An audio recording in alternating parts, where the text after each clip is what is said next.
to Free Advice Friday, or as the Jolly Leprechaun here, the Irish Dr. Murphy, we're trying to be thematic since it's almost St. Patrick's Day, as he likes to call it, Freak Show Friday.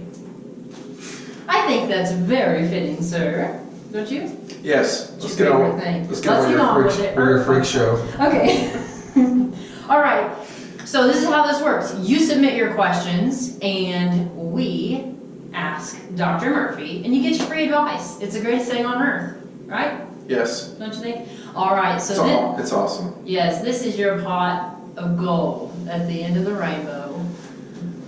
All right. So here are your questions that you submitted to us, and away we go. Ready? I'm so annoyed. First question, you guys. Every time. One of these times. He's such a liar. He loves it. Your first question. Is it true that if you put, now two-part question, an onion in the room when you're sick, that it can help pull the illness out and put it into the onion? Or if you put an onion at the end of your foot and a sock on it, does that help put illness out? You see why this is Free Question Friday, okay? Hey. I have no idea. You know, I don't know who submitted this question. I don't have any idea. It's a real thing. Maybe go call 1-800-PSYCHIC, ask these people, because I don't know. You don't know? You think that's a crazy one, huh? That's the craziest thing I've heard yet. Maybe. Can you delete that from their Facebook or something like that? Let's don't ask these kind of Maybe questions. there's a specific onion. Vidalia onions, I hear, are great at pulling the cold out. So you don't know about that. Christ on Friday, I've never heard such a thing. You're going to have to go to your witch doctors then. Yes. Next question. All right, hey, I swear people want to know that. That's the thing. If you guys have heard the onion thing, let us know, because I've heard it. Tell Michelle, not me. I don't care. Okay, I love onions, so I'm going to eat them anyway. I'm not going to ask any garlic vampire questions, though, if that helps. The next question for you, sir. How about organic food? What's the shake on organic food? Is it actually better for you? What's the deal? I think it is. Oh. Yeah, so it's grown without pesticides, herbicides. Okay. And yes, I think, if you ask me a true or false question, is it true that it's healthier? The answer is yes, Yeah. it is. Okay. Now, how bad is non-organic? Well, it gets back to those death certificate things I talked about earlier. I've never signed a death certificate saying he died from Roundup poisoning. He ate bananas and they were not organic. That's what did it. I think non-organic foods as a whole, until science proves otherwise, that they're fairly okay, but can never go wrong with organic. I actually like organic stuff better anyway. Yeah. All right. Cool. So I think it's fresher, and it has to be fresher because they're not using any preservatives. Yeah. So go to your Suzanne's and your Natural Grocers and your Fox Farms here in Joplin. Yeah. Or just Google it in your area. Oh my gosh, I love Fox Farms. I've gone to all of them in the area. They're all really good, but Why don't you ask them about your stupid onion question? I'll ask them about my onion question. Cool. So organic, it's good. Yeah, ask them if they got any onions there to prevent illnesses. You know, I have this bump on my leg. I'm gonna put an onion on it. Do you have any tape I can wrap around that? Only tape I used to wrap around your mouth right now. Or you could just do an onion. I could be like a. That would be perfect. Okay, perfect. All right, JetLag. I'd be the germ leaving the room right now. Or the germ leaving the room. Just gonna strap onions all over myself. See if I can have any friends. Lord. Okay, so JetLag. Here's the question. Is there anything you can actually do about jet lag? Are there any kind of pills you can take? Anything homeopathic? What helps jet lag?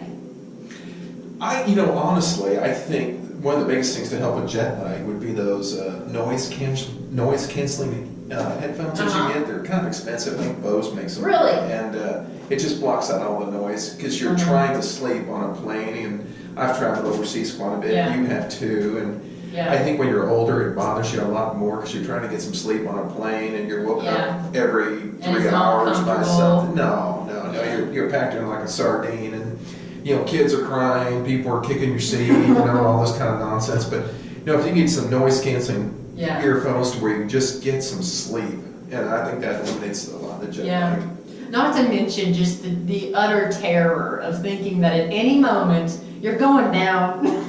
I've been on these plane trips where I was praying the plane would go down to relieve my stress. You know, Bree, and you know, as I've gotten older, honestly, I used to not be afraid to go on a plane, but as I've gotten older, I am just anxious. I have a lot of anxiety on a plane. I know it's insane. I know that it is incredibly rare that something would happen, but I think that's part of my problem too. Is I am like freaking out. I gotta tell you this funny short story, and it's when your mother and I were coming back from Italy. Last time we were. I was on that one. No, it wasn't Italy. It was Sicily. Okay, picture it, Sicily. A couple years ago. We're going through Frankfurt, Germany, and we're getting on this plane, and I don't eat airplane food ever. I mean, I'll go 18 hours. I don't need to eat, you know. Yeah. So this German waitress, she was about 65, and she was nice and, you know, and pleasant and everything. She kept coming by, sir, can I get you something to eat? No, I'm good. Comes by a couple hours later, can I get you something to eat? No, I'm good. And I'm just sitting there waiting, you know, looking at my watch, thinking, my God, how long this plane's going to last. Anyhow, over the speaker comes on, is there a doctor on board? We're experiencing a medical emergency. Oh, no. And I'm sitting there looking around the cabin going, please, Anybody. another doctor other than me. And your mom's sitting there going, you're a doctor, go, get up there. So I go up to the nurse's gallery, and this same stewardess is there, and she goes, sir, can I help you? I said, yeah, you're looking for a doctor. Here I am. She said, oh my gosh, thank God. So she goes, there's a passenger up front that's deathly ill. I'm like, oh, great, you know. So I go up there, there's this kid that's 14 years old. Of course, the plane's got some turbulence. It's rocking around. He's throwing a bit of a bag. And I pat on his stomach and look at this is just motion sickness is all this is. So anyhow, I get back to the galley. I looked at the waitress and she goes, doctor, what was it? I said, yeah, you couldn't believe this. He ate the food on this plane, and that's why he's throwing it out. And she gave me this look like she was going to kill me. So I go back and sit down on my seat, and she comes walking down. She had this real stern look on her face. And she's sitting there looking at me. I look at her. I said, please don't hit me. I was just joking. I said, I thought it was kind of funny. And she gives me champagne and all this other stuff. Oh, that's nice. Yeah, so that was pretty cool. Ooh, so you got a drink out of the deal. Yeah, I got some champagne, some chocolate out of the deal. That is hilarious. Yeah, I could do that. I'm fine with that. Bring me the booze. I'll tell you what, I get my Southwest coupons and I get my 2 drinks in. I just wish you could have been there when your mom was going, get up there. You're a doctor. Man, you can't get a break. No, I was just like, great, just make this thing miserable. Well, at least you didn't have to like land because it was actually an emergency. Well, that's true. Over the Atlantic Ocean, I'm not going to be landing anywhere. Well, that's true. Yeah. Well, so I'm sitting there looking at my watch. Oh my God, 4 hours to land. No, he's fine. He's just fine. Keep going. That's Keep right. Going. That's hilarious. He's turning blue. No, he's not. He's fine. He's good. He's good. It's okay. Yeah. Cool. Well, there you go. There are some things you can do then. So yes. Yeah. But cancel out the noise. I think a lot of people are good. You know, earplugs don't work. You have to use those headphones. Oh yeah, you do. And there's some great ones. Bose has some good, but they're expensive. Yes, they are. They are not cheap. But if you travel a lot, it might be worth it. They do work good. Yeah, very cool. And if you're anxious on a plane, there's some things you can do there. Just talk to your doctor about it, right? Sure. All right. Let's get to the next question. So, I'm going to skip that question because I think we're almost 9 minutes in. But this one I've been wondering about. If you have a burn and you're at home, should you put butter on it? Should you put, I don't know, ice on it? What should you do if you have a burn? The biggest thing with burns is decontamination. So if it's hot grease, you want to get the grease off. Okay. If it's tar, get the tar off. So tar? Who's using tar? Well, hot grease. Are there a lot of people out there who touch tar? Yeah. Really? Yeah, people that actually work for a living, like mechanics and people that weld and tar. Yeah, not your profession. Well, I turn levers for a living. But no, you remove the contaminant first and foremost. If it's gasoline, tar, grease, whatever the offending substance is, if it's water, obviously you don't have to do anything to remove water. But no, you just want to use soap and water, clean the burn, and put cool water on it. Cool. You don't really want to use ice or anything like that, but just cool water. Not cool butter. Compresses. No. Does it trap the heat in? Are there things that trap the heat in? I don't know. It's another stupid onion question. So don't use butter. Don't use lard. Don't use lard. Yeah. That's funny. Okay. So there's that. So just cool water. Well, clean it off. Make sure that it's not infected. Soap and water. Yeah. Soap and water is never going to hurt You know, if it's really bad burn, should they, I mean, they should definitely try to get it to an urgent care, or if it's a, really crazy. A lot of it depends how big it is. A first degree burn, which is a sunburn, okay, you're really not gonna do anything for it anyway. And the mistake a lot of these urgent cares make is you go in there and you put this stuff on it called Silbadine, which is about the most hideous stuff I think ever invented. Why?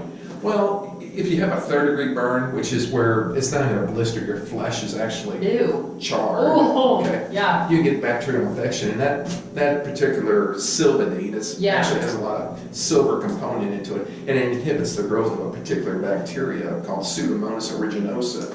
And those are real notorious infections with burns, but short of that, if it's a blister or something like that, they're not going to do anything with it. It's not going to be a big deal. No. Okay. And if it's a blister, if you want to stick a sterile needle in, pop the blister, there's been studies that say half it's okay, half of it don't. Yeah, just leave it alone probably though, right? No, I typically drain them because they get a little uncomfortable. And just leave the skin on there. You get uncomfortable or it gets uncomfortable? Well, the burns do. I mean, I've been burned quite a bit. Well, in more ways than one. You have no idea. You know who you are if you're watching this video. You have no idea.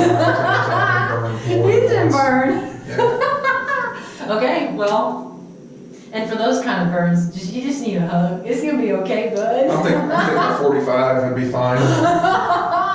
Ooh, dangerous. Watch out. Okay, so we're about 12 minutes in. I'm only gonna ask you one more question. I'm gonna save these for next week, so hopefully you guys don't get too mad if your question doesn't get asked, but we like to keep these a little short. So I want to pick the best one. Ooh, that's a good one. But I'm going to ask you, also this is kind of crazy, so I'll ask you that next week. Why, because it's a little St. Patty's Day-ish, because it's coming up in a couple weeks. Why does the world spin when you're drinking? Or when you're, really, let's face it, when you're drunk. Why does the world spin? What's that about? The world's spinning when you're not drunk. Or when you are drunk. Did I say not drunk? I don't even know what you're even So talking when you're about. drunk, have you ever been drunk before? No. Oh my, yes you have, sure. No, I haven't. So, really? Well, he's on the up and up. Has that never happened to you? No. When you lay down and you're just like, oh, the world's spinning. Oh, you're talking about you're actually perceiving like a spinning motion. Yes, the world is definitely always spinning, hopefully, or else we're all doomed. But if it feels like the world is spinning. Has that never happened to you? No. Is that some kind of balance thing? Yes. Okay. You have a little bones in your ear, and they're really incredibly small, and they're actually probably not much larger than the tip of that pen. Really? That controls your balance in space. So certain drugs and certain chemicals, alcohol, can blunt your body's ability to perceive your position in space. And there's actually medical conditions with real horrendous infections, cancers, tumors of the inner ear that can cause people, they'll just sit there and they'll just constantly feel like they're spinning out of control. Oh my gosh, I'd throw up. Yeah, they typically That's why they do. Yeah. Yeah. But even when they're feeling like that, the world's still spinning in the same direction at the same rate. Yeah. Well, there you go. My God, change your tone down the bottom, will you? Not only is he just this brilliant medical doctor, but he's like a rocket scientist. Oh, Lord. Like a brainiac. No, really though, guys. I'm smelling onion right now. He knows a lot about space. If you have great space questions, I guarantee he can. He told me all about a black hole one time. It was really interesting. You're really good at that stuff. I mean, admit it. You're acting like you're fed up, but you're good at like space I didn't tell you the real truth behind a black hole is when I looked at your CT scan of your brain. It's true. It's the empty void. It's the empty void. You better watch out because it's going to eat you up. Well, that's really all your crazy questions. Eat you up, it'll irritate the hell out of you anyway. Yeah. That's true. That's true. It'll eat up your time, baby. Yes. Yeah, it'll eat up your time. Cool. So those are the questions. We have a lot of good ones that I'm going to hold off on next week. Keep submitting them though, because it's great to have a nice list of these. Other than that, I think we're good to go. What do you think? Great. Great. See you next Friday. See you next Friday. On the Freak Show. On the Freak Show.